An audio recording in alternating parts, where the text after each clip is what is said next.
आप कब से हो कोटा में? हम तो बेटा यहाँ तब से हैं जब कोटा फैक्ट्री नहीं शहर हुआ करता था। टोटल कितने बैच हैं? 10 ही हैं सर, हम लोगों ने ज्यादा बैच रखे ही नहीं। कम पढ़ाओ पर अच्छा पढ़ाओ। एक मिनट, आरओ से पानी निकला नहीं, तुमने पिया कैसे? No no not possible, it's a rule.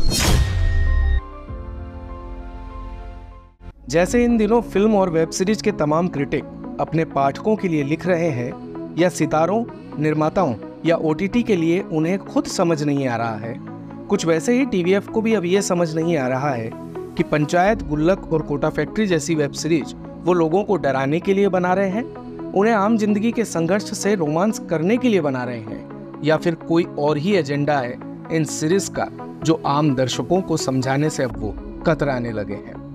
Panchayat के तीसरे सीजन में राष्ट्रीय विकास की पहली इकाई ग्राम पंचायत के कामकाज को लेकर इस बार कुछ नहीं है, तो कोटा फैक्ट्री में भी मूल विषय वस्तु अब कहीं खोकर रह गई है। साल 2019 में आया कोटा फैक्ट्री का पहला सीजन, तब से मयूर मोरे, रंजन राज, आलम खान, एहसास चन्ना और रेवती पिल्लई सब 5 साल बड़े हो चुके हैं। बेचारों को कितनी तकलीफ होती होगी उसी मानसिक स्तर पर अभिनय करने की जिस स्तर पर वो बीते 5 साल से लगातार एक्टिंग करते आ रहे हैं, क्योंकि किशोर वय वो लगते नहीं और जवान उन्हें सीरीज बनाने वाले दिखने नहीं देना चाहते।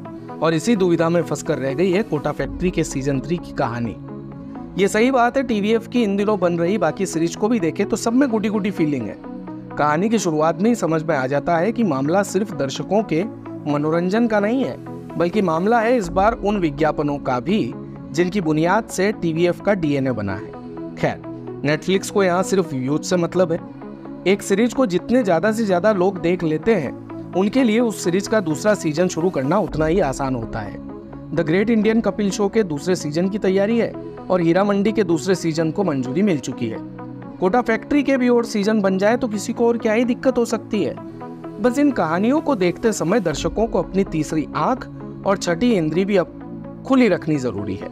पॉडकास्ट सुनने से कामयाबी मिलने का एक नया गणित भी इन दिनों मुंबई में खूब चल रहा है। पॉडकास्टर इसके एवज में मोटी रकम भी वसूल रहे हैं और इस ट्रेंड को चलन में लाने का सहरा भी कोटा फैक्ट्री का तीसरा सीजन अपने सिर बांधता दिख रहा है।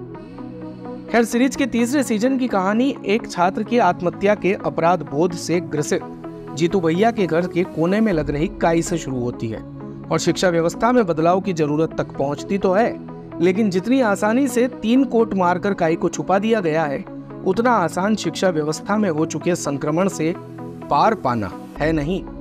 पीढ़ियों को खराब करती जा रही समस्या का निदान क्या ही हो सकता है जब राष्ट्रीय टेस्ट एजेंसी खुद अपनी ही कराई परीक्षाएं रद्द करे। ऐसे में मीना का ट्यूशन पढ़ाकर खुद भैया बन जाना ही इस गोरख धंधे से बच निकलने का रास्ता बन सकता है, लेकिन इससे जीतू भैया जैसे मठाधीशों का अस्तित्व खतरे में हो सकता है, जो खुद को अलग दिखाने की कोशिश करते करते इतने अलग दिखने लगे हैं कि उनके असली संस्करण की छवि अब नजर नहीं आती।